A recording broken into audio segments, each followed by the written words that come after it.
Welcome back to another Discogs Decides. This is the fun little scavenger hunt through my record collection where I'm using Discogs to shuffle. If you're not aware, you should put your entire record collection into Discogs, which I highly recommend anyone to do.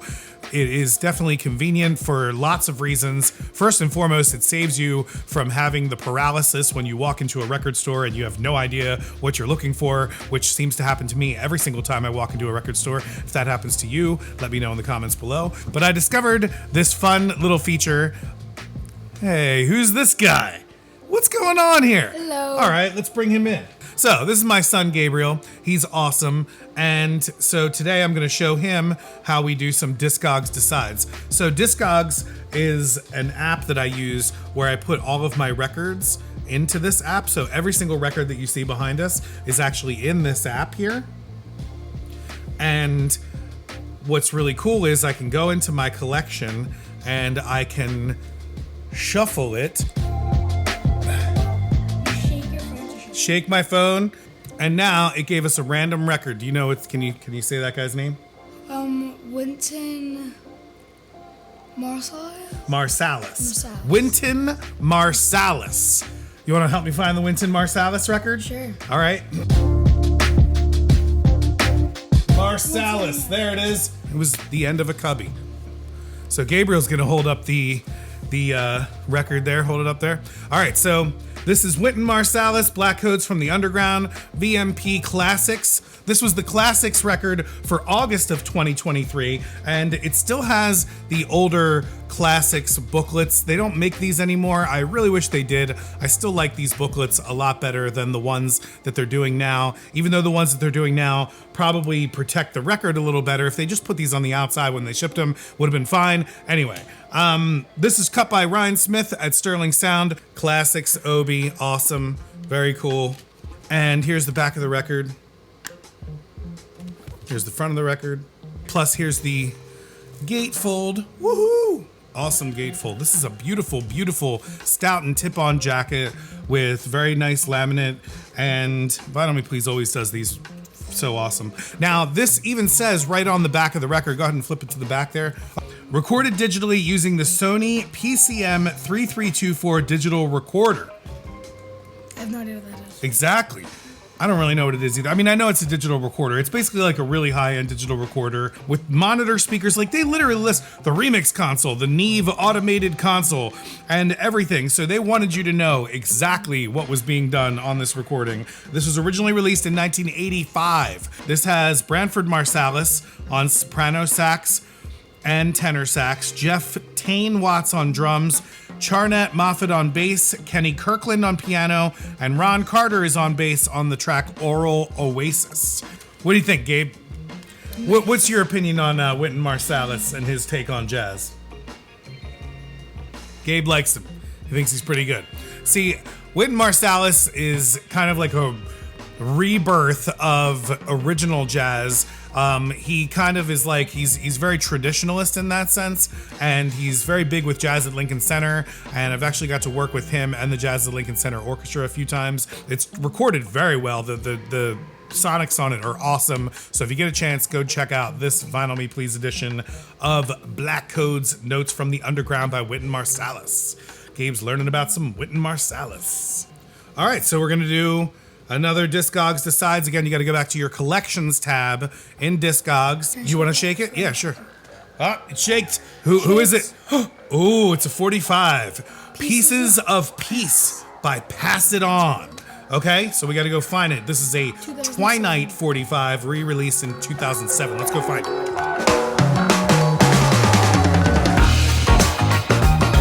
We found it.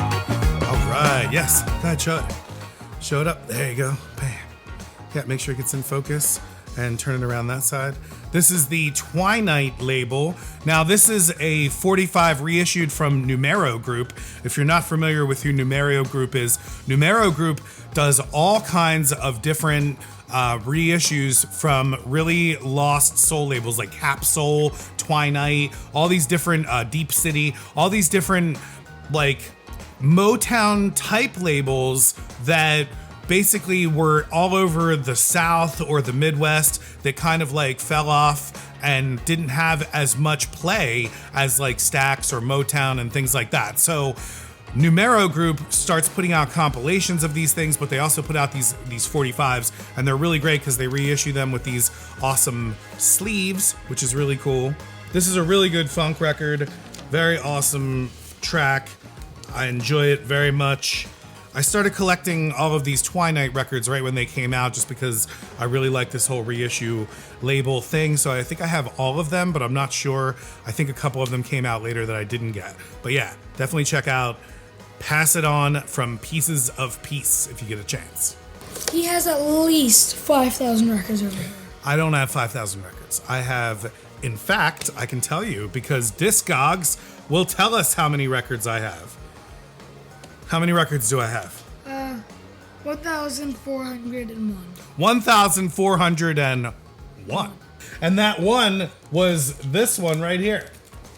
We're deciding instead of Discogs. This is actually my 1,401st record.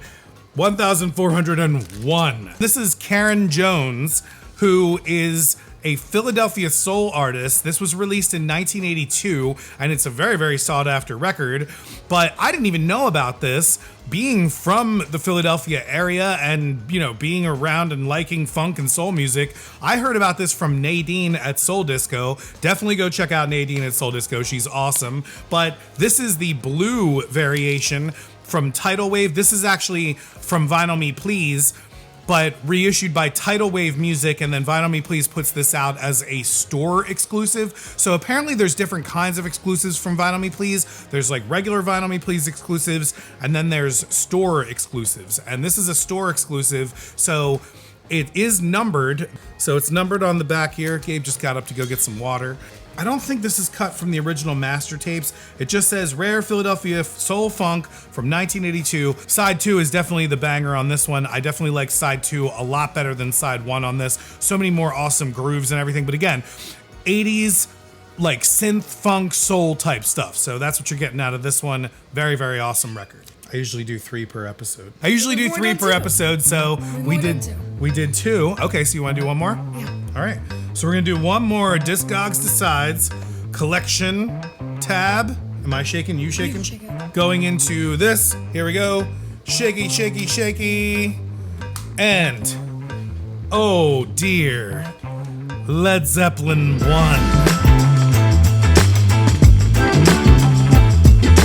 Okay. My version of Led Zeppelin 1 is scratched, so we're doing a little bit of a variation on this one and going with the Walmart edition, which is, I believe, from 2022. This is reissued with these awesome little fake passes here. This one is from Schaefer Music Festival in Central Park. In fact, all of the first 5 Led Zeppelin albums were re-released with these cool little fake replica passes, and I even have one from the Spectrum, which is a really cool one. Very cool. That one came with Led Zeppelin 2.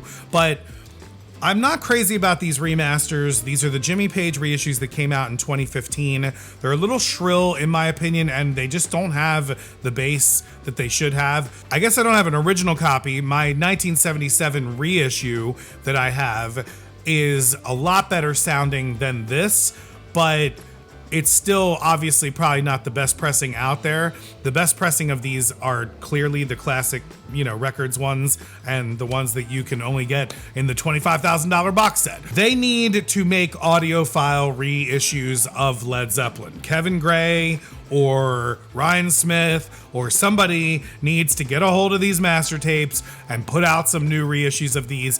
I have no idea why it hasn't happened. They would sell out immediately. My only guess is that Jimmy Page feels that these are superior, so he decided that he's just going to go with these, but they are not. They don't sound that good, and I would not recommend them unless you didn't have anything else like I didn't, but they are cool to get for these cool little passes. So, what do you think? Is Led Zeppelin the blimp or the band? Led Zeppelin is actually the band. This image right here, great question, young child, learning about Led Zeppelin. This is actually the picture of the Hindenburg, which was a famous, real Zeppelin that famously caught fire. This is actually a fire. And what happened was they filled this thing up with hydrogen. They filled it up with hydrogen instead of helium. If they would have filled it up with helium, helium is not flammable. Hydrogen, super flammable, bursts into flames. Oh, the humanity is what was the quote said by the radio personality who was actually talking about this. This actually happened like in public, you know, like a lot of people. I don't think anybody actually died. I'm not sure if anybody died in the Hindenburg disaster. Crashed in water or land? It crashed right over land. This is just right over land. They were right over land. It just took off and it literally caught right fire. Now check this out too. The band named themselves because the friends of the band, or maybe the band themselves, thought that the success of the band was going to go over like a Led Zeppelin. A Led Zeppelin, which means it would just crash. Right. However, greatest rock band of all time. Yeah. Greatest rock band of all time. We can all agree, right? Right now, everything, if you just look out our window, it's just white. Everything right now is just white because it is snowing. That was an awesome episode of Discogs Decides with my son Gabriel. If you enjoyed this, let me know. If you want to see Gabriel on future episodes to have him learn more about my record collection, I would love that. And I would love to teach him more about the records that are in this collection because he is a sax player himself, and one day I would love him to get into John Coltrane the way that I'm getting into John Coltrane right now, as well as plenty other sax players like Joe Henderson and other amazing ones as well. Right? All right, cool. So if you like this video, definitely hit the subscribe button below. If you want to see more of them, let me know in the comments below, and I'll see you guys on the next one.